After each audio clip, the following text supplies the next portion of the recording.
Before the break, Mr. LaPointe, we have been discussing this phenomenon of early entry of the late-run sockeye into the Fraser system. Are you familiar with the work of Dr. Christy Miller from Department of Fisheries and Oceans, who's done significant work in trying to determine what the triggering mechanism may be for this early run? In a relative sense, yes. Christy has been funded by the Pacific Southern Endowment Fund of the Pacific Salmon Commission for some of her work, and I'm actually on a part of her team for the current large grant that she has through Genome BC. I basically have been liaison with Christy and with Genome BC on the fisheries management aspects of this problem, so it helped. So on the science side, this microarray stuff, it's been over the top sophistication for me in terms of the detailed science, but I am loosely familiar with the work and have a lot of respect for Christy and the progress she's been making up until this point. Right. She's been determining or trying to determine a genomic signature for the fish that are actually returning early to try to determine where in the gene sequence this triggering could occur. Is that right? Yeah, I think the gist of it is there's two lines of study that she's pursuing. One relates to the signal that relates to the likelihood that the fish will survive. Okay, so same concept that you presented, but more designed not so much on predicting the behavior, but asking, is there something different about the fish that eventually end up making it to the spawning grounds and those that don't? On the behavior side, she also has been involved, and I would characterize the work more, and I don't think this is a disagreement, it may just be a semantics type thing, but from my perspective, I look at Christie's work as trying to find a genetic marker that might be able to be used to tell us in a marine sample what a fish is going to do. Okay. And are you aware of her hypothesis that this genomic signature or this genomic signal is in response to a virus? Yes, I am aware of that hypothesis. And I'll just throw that out, Mr. Commissioner, as a marker more or less, because it's something that I would like to see us discuss at some stage in these proceedings, and I'll be in discussions with your counsel about that. I want to now turn to page 22 of Exhibit 330. And the reason I'm going to turn to it's actually a focus on Cultus Lake sockeye and late run, Mr. LaPointe. Okay. And the reason I want to focus upon it because I think it points out some of the challenges that we face when we deal with a 4-cycle management group. And the Cultus Lake is just one of those that somehow gets lost in the shuffle. Let me begin by this. I understand that there are the 4 management groups, the early steward, the summer, late summer, et cetera. And that's a human construct. I mean, obviously, that's something that we as humans determined rather than the fish determined for themselves. That's obvious, right? Yes, I mean, there's a loose relationship, as you know, between the arrival timings of those stocks and what groups they're in. But the choice of those 4 groups, and I said it yesterday and I'll repeat it again now, in the context of the treaty, was all about how the United States should or should not, to the extent practical, take its share. That's the only context that comes into the treaty. The fact that it's trickled into other aspects of the management is certainly a fact. I'm not saying that's not true, but I'm just saying the reason it came up in the first place was not about dictating anything related to that. But the problem with managing those what are called mixed stocks is that some conservation units get caught up in those stocks and can be overfished and fished to their detriment. Is that not correct? So yeah, so each stock, if you measured it separately, would have an optimum exploitation rate. And so it's possible that if the optimal exploitation rate of that mixed stock fishery is higher than some of the stocks that have lower sustainable ones, that they would be held at an abundance level that would theoretically be sustainable in the sense that there are sustainable yields at all abundance levels, but it could be a low enough level that when something else comes along, and early upstream migration is the one I would throw out for you in the cultus, it puts them at greater risk of that extra stress, if you like, associated with something else, which clearly, in cultus case, it would be early upstream migration and the predator situation within Cultus Lake that are both 2 significant bottlenecks. So the conundrum, if I can put it this way, is is essentially, it comes down to this, is that if you are trying to preserve biodiversity by defining conservation units and defining benchmarks for conservation units and working towards achieving that biodiversity aim, but you also are then encompassing that same conservation unit within a mixed stock fishery. The conundrum and the real challenge is, how do you isolate that stock so that you can keep it preserved? Is that fair to say? When you say isolate, do you mean respond to the particular needs of that individual stock separately from the other stocks? Is that, I'm just trying to understand it. Because when the fish come up the river, they don't, unfortunately, have flags saying, "I'm a cultus lake sockeye." Or there's no discernible way when a fisher goes and catches that fish that they know that they're catching a cultus lake sockeye as opposed to an Adams Lake sockeye. Isn't that right? That's correct.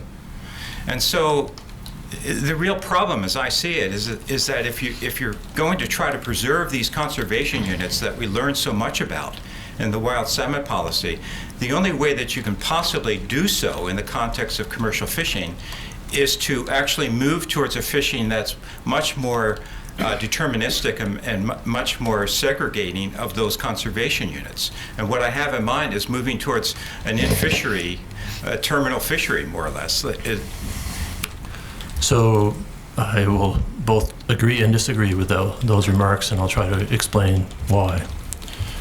The issue of mixed stock fishing challenges folks to consider the manner in which they fish.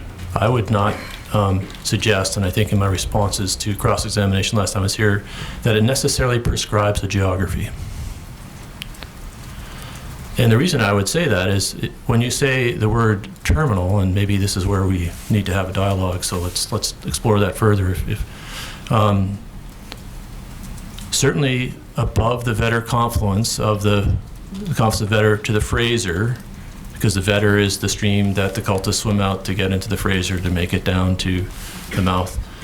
If you fish upstream of there, you would be unlikely to harvest many cultist sockeye. There may be the odd one that may overshoot, whatever. But other than that, so if terminal is the mouth of the Fraser, I would say that there's no really fundamental difference between the mixed stock nature at the bottom of the Fraser River than there is the top of Johnson Straits. I mean, they're pretty much all there. So there's an opportunity that relates to geography. But you could think of alternate ways. For example, if you knew what the sustainable exploitation rate was of cultus sockeye, you could still harvest cultus sockeye in a mixed stock fishery, but you would have to harvest them at a much lower rate. In other words, you could dictate the rate of harvest based on the least productive stock and still have a sustainable fishery, if you wanted to have a fishery, in a mixed stock fishery, but you would just lower the rate. So the reason I'm being careful about my answer here, other than your already general knowledge that I will be careful in my answers, is that I believe to think about it from a geographically specific way throws that idea into all of the other things that are attached to geography that challenge us in our thinking of solutions. So I prefer to think of it much more generally. If there was a manner of fishing, and Christie's work you brought up, if someone told me 15 years ago that I could take a fish in Johnson Straits, take a little piece of tissue from it, put a radio tag down its throat, identify within 12 hours of when I caught it where I think that fish would spawn, and detect it 3 weeks later on the place that I said it would go, I would have said, what are you smoking and where can I get some? Thank you very much. I mean, it would be something, sorry, sir, that was an inappropriate comment. It would be, I would have guessed it could happen. So why would we preclude a possibility such as that in the future by having people focus on geography? Why would we do that? I think we have to be open-minded to the possibilities that maybe 20 years from now, it'll cost 15 cents to take a sample of a fish that you catch, you hold it in a live pen, you take a sample of that fish, and you say, that is a cultus sockeye, I'm going to let that one go. Now, that may be a bit pie-in-the-sky speculation, but I think that the point is that all the options to accomplish the objective that you defined of trying to protect the least productive stocks should be on the table, and we shouldn't pretend to think that we know now what all those are. Right, and I appreciate your response, because my response is dictated by trying to find a solution. And to my limited way of thinking, not being a fish person such as yourself, it strikes me that if you can solve this from a geographic perspective, that might be a possible solution. Your solution that you're proposing is every much as limit your take and your catch down to the level of the least most vulnerable of the conservation units in that particular segment of the fishery. Yeah, each could accomplish a similar objective, and each would have costs and benefits, and maybe the solution is some combination of the two or something like that. But I think to think of it in any prescriptive way, I think kind of throws it into the controversy that is Fraser sockeye with respect to the geography of where these animals are harvested. I just have a couple more questions, and they relate to overescapement. I can't resist that aspect of trying to prod you a little bit with respect to overescapement. My clients, being conservation biologists by and large, don't see that there's a problem with overescapement at all, because they like to see this from the aspect of an ecosystem approach, so that a fish on the spawning grounds is not necessarily a wasted fish, because there are other species that can take from that fish and nutrient levels and so forth at that ecosystem approach. Do you agree with that concept, that basically, theoretically, there's no such thing as overescapement from an ecosystem perspective? No, I don't. And it isn't because I believe that the fish are wasted. And I think I responded directly to this concept previously in my testimony. I believe there are impacts, and this is, don't think about salmon for a minute. Just think about general ecological knowledge. I know you have some biological training. And ask yourself whether any part of the ecological training that we have, and I can speak for my would suggest that we shouldn't anticipate impacts on an ecosystem at the extremes. Okay? I'm talking about really, really low, say, abundance of fish, or really, really high abundance of fish. I think we do anticipate that if we put a really, really large number of predators, which is what these sockeye are when they're in their lakes, the juveniles, in that ecosystem, it's going to have an impact on that ecosystem. Quesnel sockeye is a perfect example. Quesnel sockeye impacts of this buildup of the Quesnel run have not just impacted the number of fish that came back in 2006. The kokanee population in Quesnel Lake has collapsed. The large trout population in Quesnel Lake has also been impacted. That ecosystem is fundamentally different, not better or worse, than it was before. Its capacity to produce Fraser River sockeye may be different now. So what I'm trying to suggest to you, it's not about the benefits here, okay? It's not about the distribution of the surplus or whether there is a surplus. It's about the potential risks and consequences, not just to the folks that might want to catch some of these fish, but to the ecosystem at large. And to think that there is no risk, no consequence to the ecosystem of a very large escapement, I think, is not consistent with all of our training. And in the case of Quesnel, we have very strong empirical evidence. So whether you're a bear in the Quesnel ecosystem that wants to eat those sockeye, or whether you're some other part of the ecosystem, like the trees that might benefit from the nitrogen and the phosphorus that those carcasses deliver, extremes have a consequence to all parts of the ecosystem. So that's where I'm coming from. Okay, I understand that. How often is that a subject of discourse at the bilateral talks or at the Fraser River panel? Does it enter into the fray at all in discussions? Not in an explicit way in the bilateral. So this is the thing that I experienced. I don't experience the caucuses. We've had about, I would say, 4 or 5 presentations informing the Fraser River panel about the ongoing developments of that policy. Okay, so that's one area that it's entered into the bilateral realm. In the course of those discussions, I can tell you that there is some cross-border sharing of the United States experience with endangered species and ESUs and so forth. There is some dialogue that I think benefits the discussion in terms of that. In terms of the explicit accounting for how the wild salmon policy would be implemented, the explicit way that we, what I believe I'm implementing that is Canada's response to that is the escapement plan. Okay, that's the kind of nuts and bolts of the way it enters into our process beyond what I've said. And there hasn't been any other broader sort of debate type things related to that. Thank you. Those are my questions. Thank you. Next would be Area D and B, but I don't think they're here. So next would be Southern BC Fisheries Survival Coalition. Mr. Commissioner, I'm Anila Srivastava. I'll just spell that in case the reporter is trying to deal with it. Last name is Srivastava, first initial A. Praying for the BC Fisheries Survival Coalition and Southern Area E gill netters. Mr. Butcher is away this week and next week. Mr. Lapointe, you answered a lot of my questions just in your last bit of testimony today and your cross-examination. So thankfully, I'm sure my cross-examination will be much shorter than it was going to be. I do want to take you back, though, to some really basic notions about science and management. Sure. You're trained as a zoologist.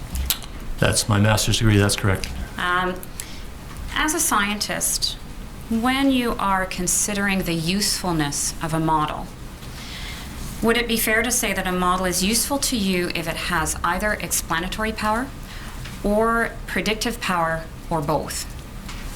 It would be both. So the best model is one that both explains and predicts. That's correct. And prediction is just another word for forecasting. That's correct. So the word used by PSC and DFO is forecasting, but essentially that is what scientists in other contexts would simply call predictive capability of that model. Yeah, that's correct. Is that correct? Sure. If a scientific model shows that it's inaccurate at predicting over a long period of time, is it possible that something is wrong with the model itself scientifically?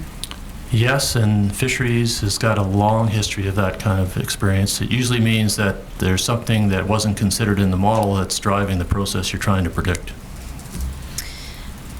And one of the solutions to an inaccurate model is tweaking. By that I mean not rejecting the model outright and searching for an entirely new paradigm, but trying to add new information. That's correct. If the model has shown itself to be wildly inaccurate over a long period of time, is it likely that tweaking will work, or does it call for a wholesale change in the model?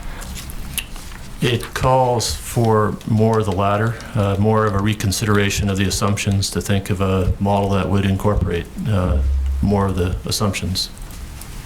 In your view, are we at that point with the current Pacific salmon fisheries model that tweaking is not what's called for, but a wholesale reconsideration? When you say Pacific Salmon Commission fisheries model, which model exactly are you referring to? Well, that's a good question, and so let me go on from that.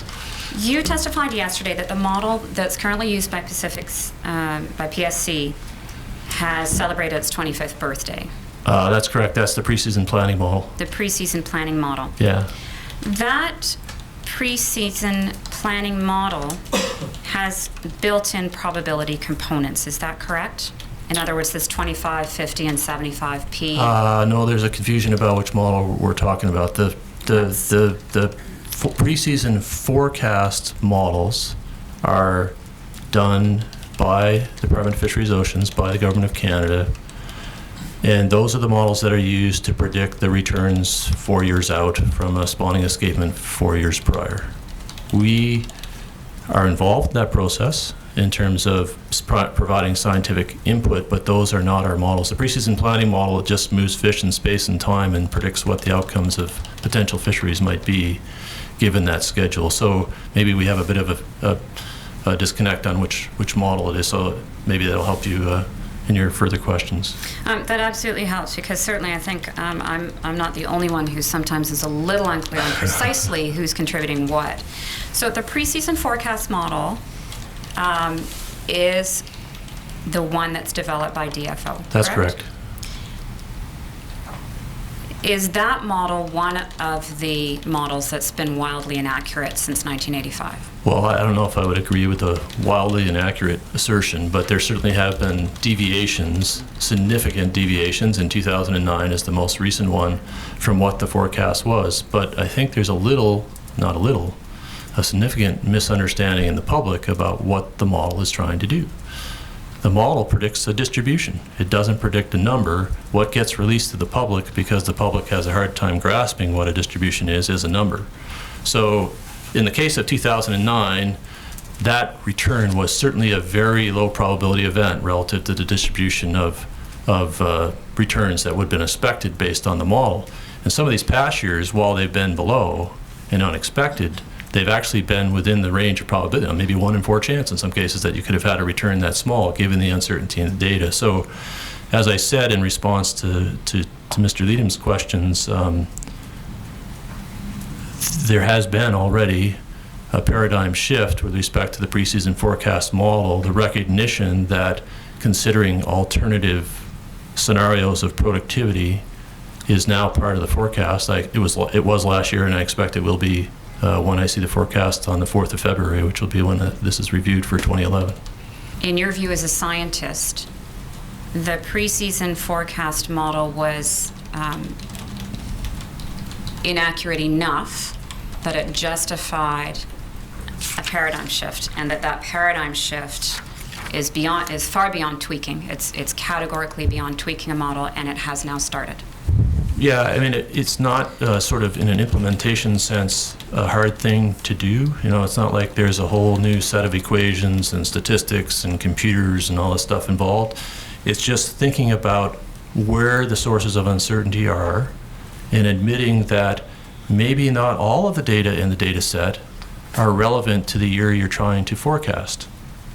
Maybe it's the most recent data that's most relevant to the current situation. So that's the nature. So I wouldn't call it tweaking for sure, but I don't know if it's throwing out all the concepts and starting from scratch, I guess is the way I would respond. And because we're here, you've used some great metaphors like the hockey team metaphor. Mr. Leadham said he wished to discuss with you rather than cross-examine, and I'd like to continue on that way. For the purpose of Mr. Commissioner, who has to provide recommendations, we're now looking at a transitional period, a new paradigm. From your perspective as a scientist, is it best to leave that paradigm to sort itself out? Or is there some recommendation a commissioner could make that would either help that paradigm shift to happen or would help to assess how that paradigm shift is working over the next few years? So are we talking about the model now, or are we talking about some other kind of paradigm? I'm just not sure that... The shift to a new forecasting model that you've described. I think that it's already happening. Perhaps some encouragement to continue would be beneficial, but to me, I think I don't see us going back. It seems kind of like that's where we are. It took a little bit to get there, but it has some strong support from people like Randall Peterman, who's intimately involved with forecasting. I think there's a clear understanding that we have to be admitting the possibility that, take into account of what you've seen in the most recent situation in terms of what to expect in the near term. And so I think the decision's been made, so I'm not sure that there is a need for something, but it certainly wouldn't hurt to encourage continued development and reinforcing the path if there's an agreement that this is the correct path. Thank you. Now, this morning you testified about the pre-1985 forecasting and management system, PFSC. And you had observed yourself, and I wish I'd had your testimony because I spent a long time with a calculator last night. Oh, I should have, I have slides I could have shared with you. But I was grateful to know that I had done it correctly. Your observation was that prior to 1985, where there was inaccurate forecasting, it almost always was that the forecast was conservative and had underestimated the postseason return. That's correct. You then took the extra step and spoke to Mr. Woody and said, tell me up front, was there an element of judgment and conservative forecasting involved here? And he was up front and said, yes, there was. My question to you is, how bad would it be to return to a conservative forecasting model and management model if it had the same results as the pre-1985 results? What could be bad about that? What could be bad about that? Whoa. I guess I would say that it would depend upon the objectives. And from our perspective, from my perspective, I guess I would say that the decision to be precautionary or not, and so if using a conservative forecast would be cast in the precautionary, as an aspect of precautionary behavior, is a policy decision. And so the person that's going to make that judgment is going to have to be aware of the consequences of being precautionary or not. And so from the example of marine area fisheries, for example, given that the current allocation, all of the United States allocation, clearly about 80% of the commercial allocation in Canada is allocated to fisheries that are 6 to 8 days swim for a fish away from the Fraser River. What I hear from my Fraser panel members in those areas is that they're concerned about the timeliness of our in-season assessments. In other words, the ability for us to update the run in a positive or negative direction relative to where those fish would ideally like to be caught if we're going to catch them where the areas are licensed to fish. So one of the consequences, and I'm not going to say it's positive or negative, of starting with a low forecast would be in those years where the run is larger, you might not detect that in a timely way, which might result in folks who are trying to catch those fish sooner rather than later not having access to those fish. I'm not saying that's a negative thing. On the flip side, you could say conservation is the highest priority. Being conservative might cause you to more often than otherwise meet those conservation objectives. But there is clearly that trade-off, and that is why I would leave that decision to a policymaker, because of the value judgments associated with once you make that choice, there are consequences that influence folks that have interest in these fish. But as a scientist, biologically or ecologically to the sockeye, and just leave for now because I know there will be lots of discussion about that, a forecasting and management model that tends to underestimate is not harmful. Is that correct? To the fish? To the fish. No. Okay. You also testified this morning that it was actually an answer to Mr. Leedham, that part of that reason for the early was the regulatory structure. That's correct. So they had to come up with estimates very early in the year. I believe you may have said as early as January. I don't remember exactly when the forecasts were released, but the context is that the regulations, and you can go back to any of the IPSFC and reports that I'm sure you have some, were actually, rather than no person shall fish anywhere between these dates, they were actually specifically specifying dates when the fishery was open. And those schedules were released in January or February, and there was no ability to change those except by extraordinary meeting. And you also just mentioned in answer to me that there has been a concern expressed about timeliness of adjustments with early in-season data. I'm going to go back to my question about what would be wrong with going back to the pre-1985 forecasting and management model. And I'm going to change that a little bit and say with the addition of timeliness, because you're no longer constrained, the system's no longer constrained by the regulatory structure. If you had a combination of conservative forecasting and management that tended to underestimate with timely, and I would assume with some advances in technology and science, more detailed information available more frequently in the season itself, is there anything wrong with that model from your point of view as a biologist with respect to the fish themselves? If you had accurate enough in-season assessments, and this is a sure discussion that you're going to have later on, it could probably work, but it would have to be very, very accurate assessments.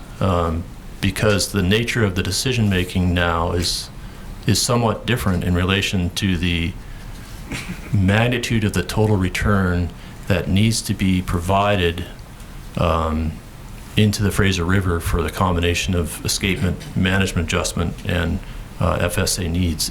So in the past, 75 to 75% of the run was harvested. Now, and it was harvested almost always in the marine areas with the exception of commercial fisheries in the lower Fraser.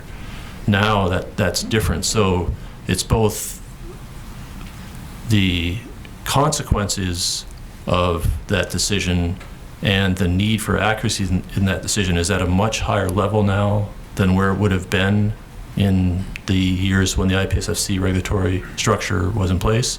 But if the models were accurate enough, the fish could come out okay in that kind of a regime, but it would require a very high premium on the accuracy. I'm going to suggest to you that pre-season forecast model is of no use to anybody involved in the fishery trying to make decisions in the early part of the year. Would it have done, specifically, 2009, would it have done any fisher, commercial, recreational, First Nations economic, or FSC, any good to rely on the 2009 preseason forecast? Maybe I'll answer it in a different way, and you can come back at me if I haven't answered your question. The preseason forecast had minimal impacts on the decisions that were made early on in the fishery season of 2009, but there were some impacts. And it may relate to the way that forecast is used. So, for example, we compare on those little plots that we showed yesterday, which compare the run to the smooth normal curves, how the run is tracking.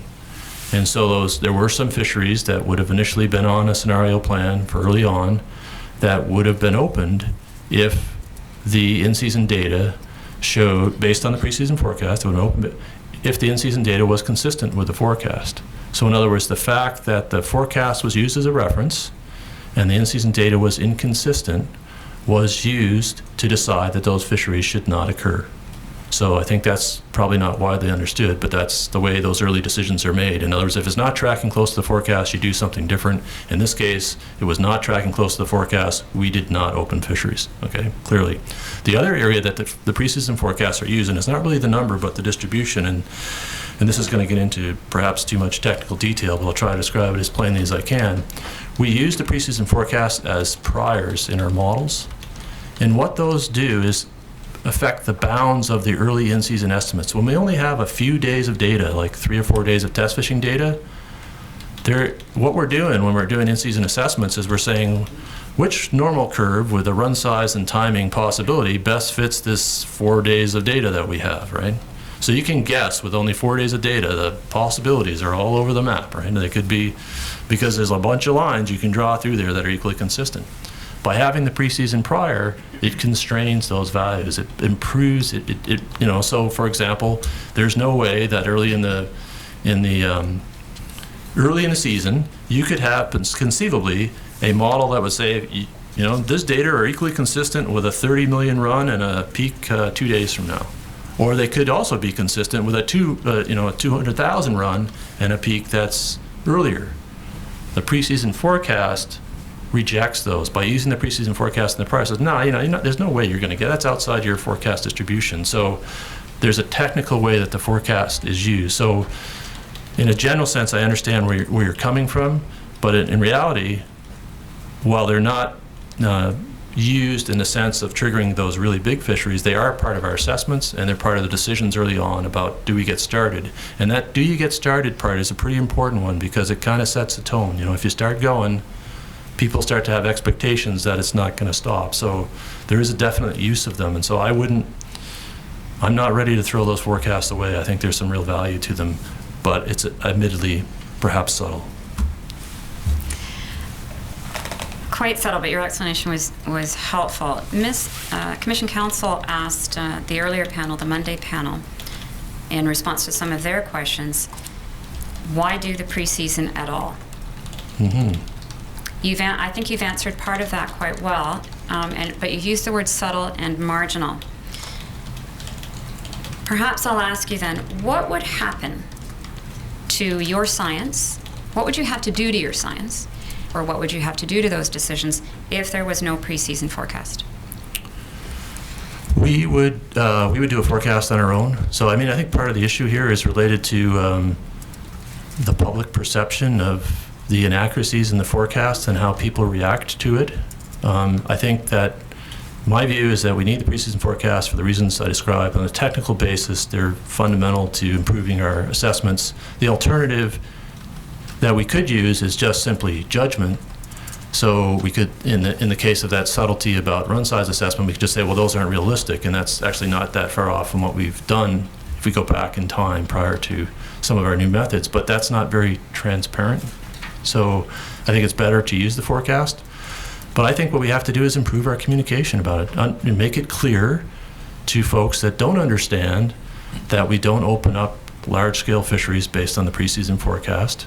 Make it clear that it isn't a number, it's a range, it's an uncertainty, and I think that will go a long way. I think we're our own worst enemies in this regard. We tend to give folks things that they can understand most easily, and we give them a set of single numbers, and then when it comes out different, they go, why did you tell us that? And in fact, the reality is, in most of these years, 2009 is actually an exceptional one, so it's not really appropriate for 2009.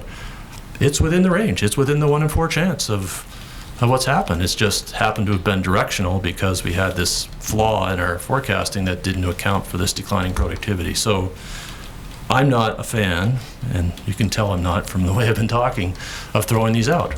I think we just have to do a better job of explaining.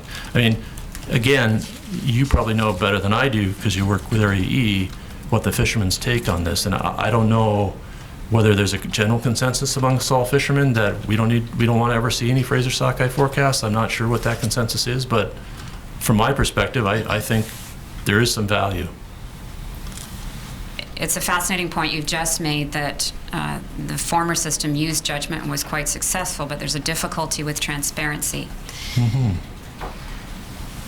This is a bit tangential, and you may find it a little too esoteric to answer, and if so, it's not necessary for you to answer. But if you called judgment and intuition, if you were able to articulate those inputs as the precautionary principle, do you think it would be more congruent with the current models, approaches, and policies?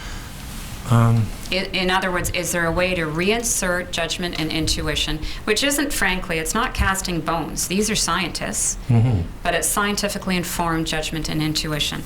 Is there a way to reinfuse that into the current approach? Yeah, and just on the first part of your question in terms of whether you need to leverage some precautionary principle or something against that, I don't think that's really needed, although it might be helpful for some folks and not others. I think there is an issue about trying to be, a debate, I'll say, about trying to be too scientifically pure, for lack of a better word, hanging on to the statistics, and maybe we've moved a little bit that way in the scientific community more towards doing that, hanging on to it's kind of a safe place sometimes for scientists to sort of say, well, the statistics could go this way, could go that way, and so it's not outside of human nature either. So, but no, I think that as long as one, A, describes what the judgment is, and B, describes what the rationale for that judgment is, then it is transparent.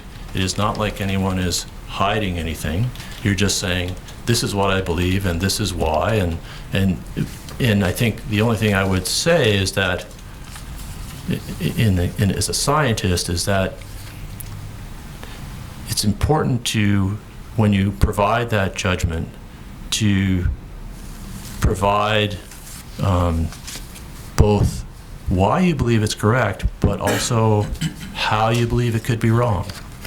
And unfortunately, the nature of science, particularly on the publication side of things, is it tends to select, and I'm not being critical of folks that write papers or anything, for folks that don't actually show all of the weaknesses, because if they do, then their paper will get rejected. So to say it in another way, the scientist is in the best position to expose and understand his weaknesses. And so if he's going to provide judgment, he should provide it in a way that does expose those weaknesses. In other words, it isn't about making sure that your judgment is followed. It's making sure that your judgment is understood. Transition from PSC to DFO science. I know you joined PSC in 1992, is that correct? That's correct. That shift had started in 1985. Do you know of any scientific reason why science could not have stayed at the PSC? No scientific reason. It's still at the PSC, just the duties have been split. We do different Right. things now than we did. Right. Does PSC, your staff right now, currently have the capacity to do all of the science that's being done by DFO? No, not in the broadest sense. I mean, we don't have a molecular genetics lab. We don't. I mean, the breadth of DFO science goes way beyond salmon. In terms of the duties that the IPSFC did and used to do, that the PSC is not currently doing, we would certainly need more personnel, and we'd probably need certain specific personnel. You know, the expertise with respect to upstream programs, for example, and program delivery is not, you know, we don't really have those folks in our shop right now. But you know, we would need significant more personnel and different skill sets than we currently have, because obviously we don't have those folks, because those folks actually physically, in some cases individuals, actually now work for DFO. And that was one of my questions. You've confirmed that my understanding that the transition from PSC to DFO took about 75% of the scientific staff. I believe that number sounds correct, but it was before my time, but it sounds about right. And it wasn't just a scientist. Yes, No. absolutely. And, Yes. and obviously that was 25 years ago, so there would have been turnover and attrition anyway. Sure.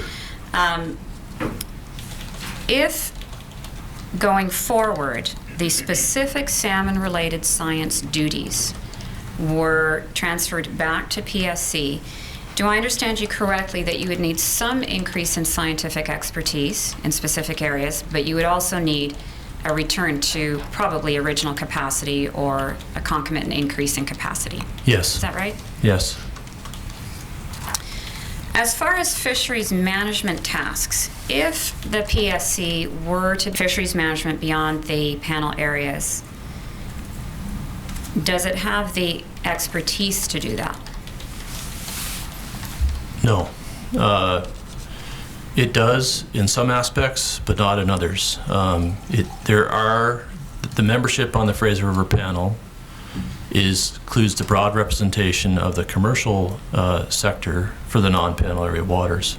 As I think was discussed under cross-examination last time I was here, and I think it might have been Ms. Gardner that raised this question, the representation on the Aboriginal side is, how do I say this in a way without discrediting the folks that are there? It's not sufficient because there's only two folks and they can't speak. Not only can they not speak, and this is what they've told me, so maybe necessarily for their own groups, but they certainly can't speak for the groups that aren't there. So to contrast that, for example, with the representation on the United States side, on the tribal side, they are empowered to make decisions, the appropriate decisions that they have to make with regard to the tribal fisheries in the United States, which do occur. That representation does not exist in the current structure of the Fraser River panel. And so if but you mean, and I don't know that you do, so maybe I've drawn a conclusion that's incorrect, by non-panel waters, the Fraser River watershed, and in fact, technically that is actually part of panel waters in terms of the definition, but if you mean that the Fraser panel would have jurisdiction over that part, there isn't adequate representation or a structure in place right now to make those decisions in the current structure of the Fraser River panel. No, that's exactly what I'm asking, and you said that actually on the U.S. side there is that capacity. That suggests to me that if there was a recommendation for a single authority over Fraser River sockeye, that it would be possible for the Canadian side to gain that capacity and expertise if needed. If it was assigned to the PSC, it would be doable, and you already have a model in the United States side. Is that fair to say? Theoretically, I think it's a fair statement. Pragmatically, it would be a long haul.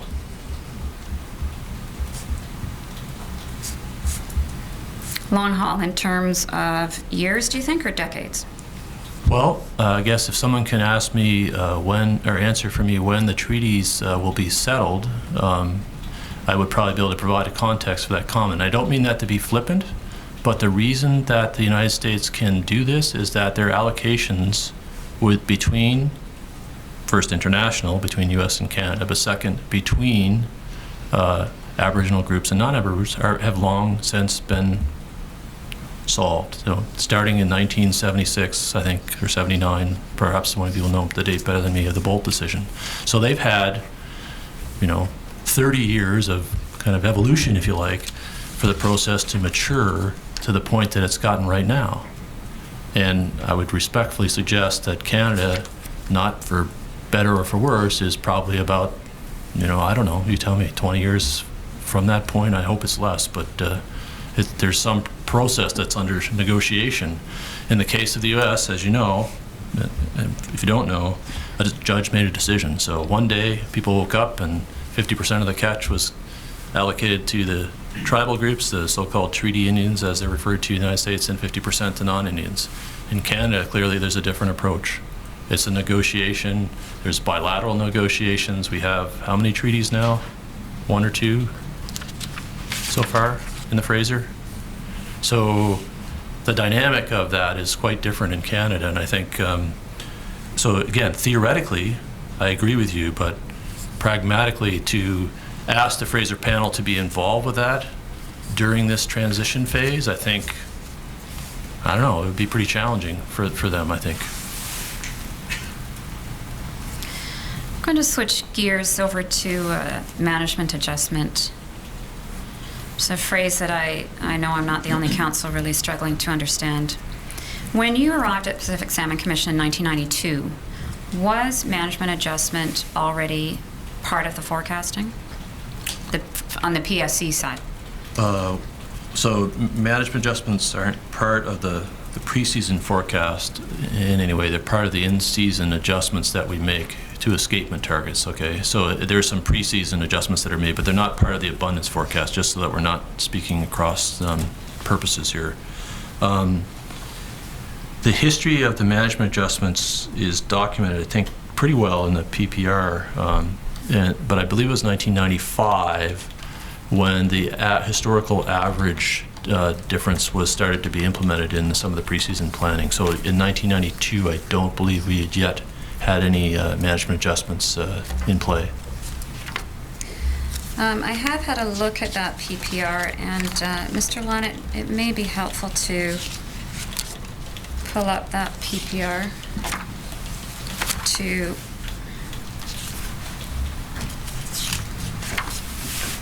page 49.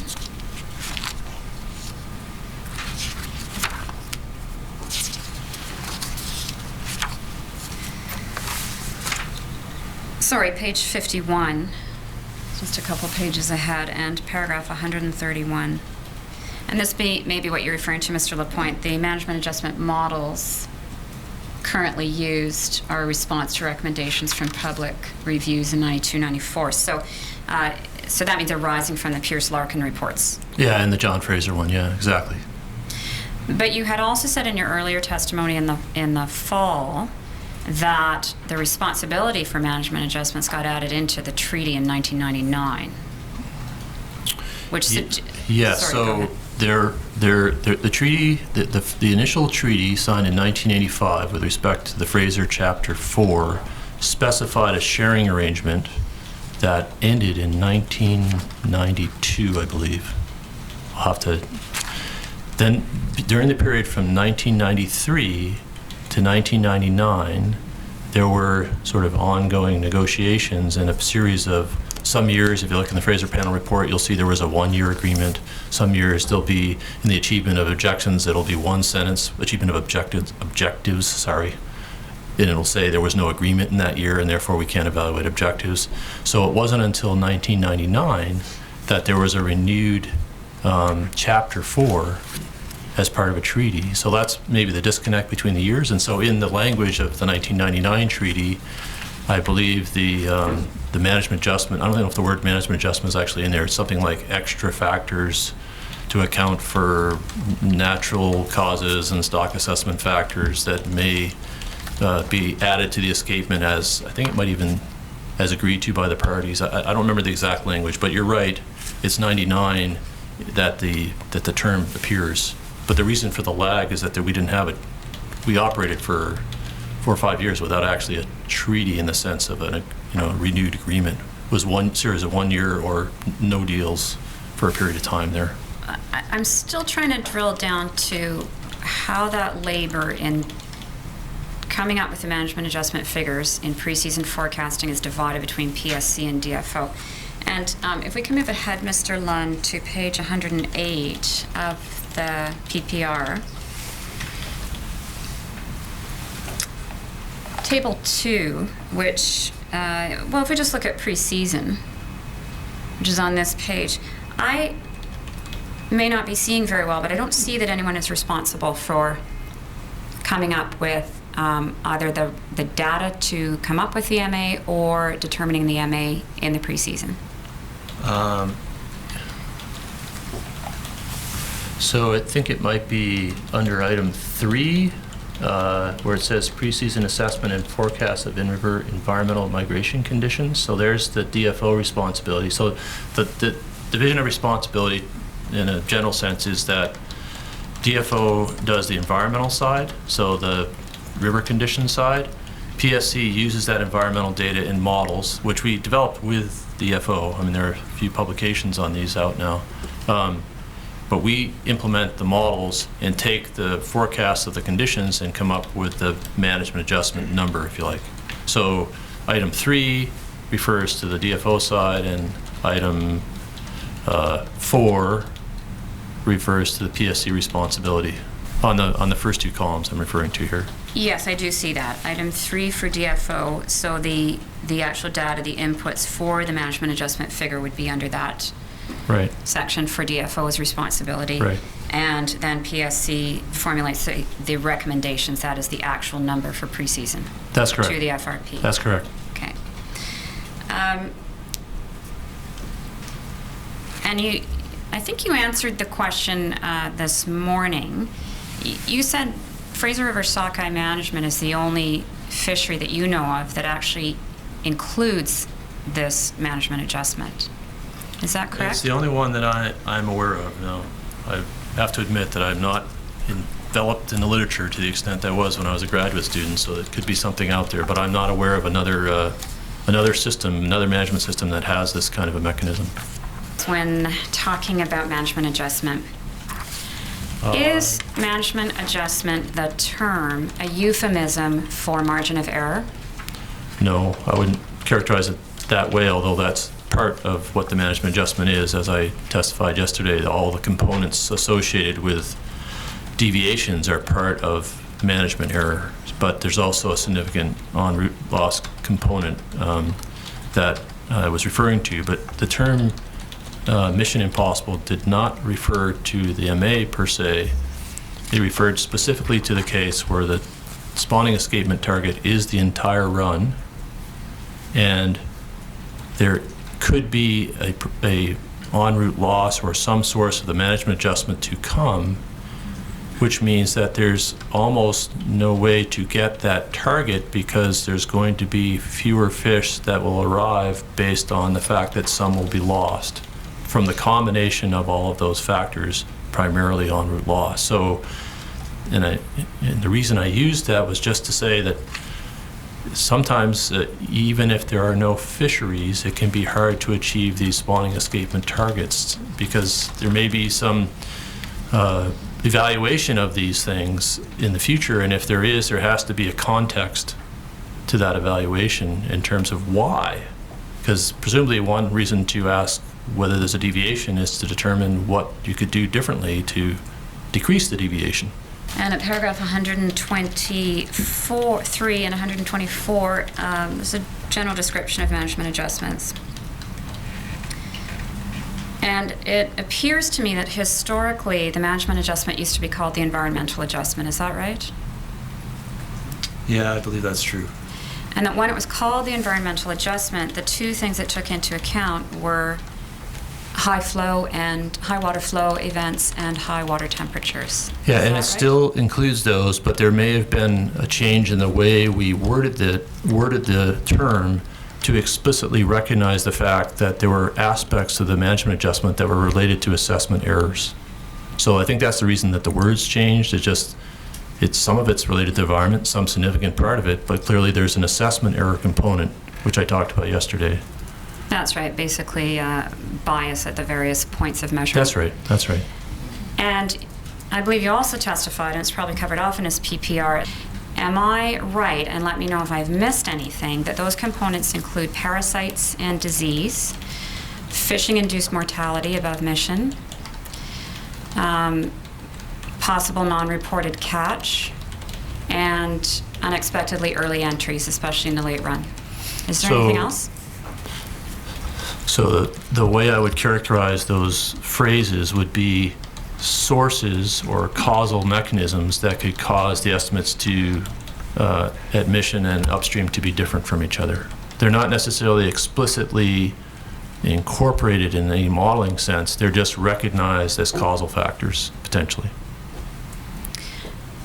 As a lay person, when I look at all of those sources, they fall in bias or assessment bias. Mm-hmm. The second category is environmental mechanisms. I would include parasites, disease, and the water flow and water temperature issues. And the third set of causal mechanisms would be fishing-induced mortality. Do you think of all of those causal mechanisms as equally going into the mix, or are you, when you think of management assessment, do you yourself break down those components into those that are more influential than others? Can you rank them, in other words? So I agree with a kind of categorical characterization in the sense that they all are contributing causal mechanisms, and I agree with the parasite thing and so forth as potential contributors. We've had quite a bit of debate, and this relates to some of the framework issues that we're discussing right now about trying to partition out those things. Like it's a very good insight on your part, and it's one that has come up repeatedly in the Fraser Technical Committee about, gee, wouldn't we like to be able to partition these things? So a couple good reasons to partition them. One of them primarily is that if we could partition the stock assessment errors, for example, from the others, and we could improve our stock, decrease our errors, then we could reduce the management adjustment by just improving what we do, right? So very logical kind of approach. The difficulty becomes in having the independent estimates of the components that you mentioned, the stock assessment errors, the fishing-induced mortality, the, help me out here, the other one was environmental factors. All of the environmental factors, yeah. Having the data to help us intelligently partition those out is the challenge. Okay, so it's not that we don't recognize the value of partitioning it, it's that we haven't been able to figure out a way, and the reason in the data that we use, and just so it's obvious to everyone, the data that we have in most years is an estimate at one spot and an estimate at another spot. And so it's hard, we do have some years where we have tagging and stuff and can draw an inference, but we don't have much independent information of the things we're using to estimate the difference to help us partition it. And so that's the technical challenge that's been kind of thrown our way, which we have not yet solved.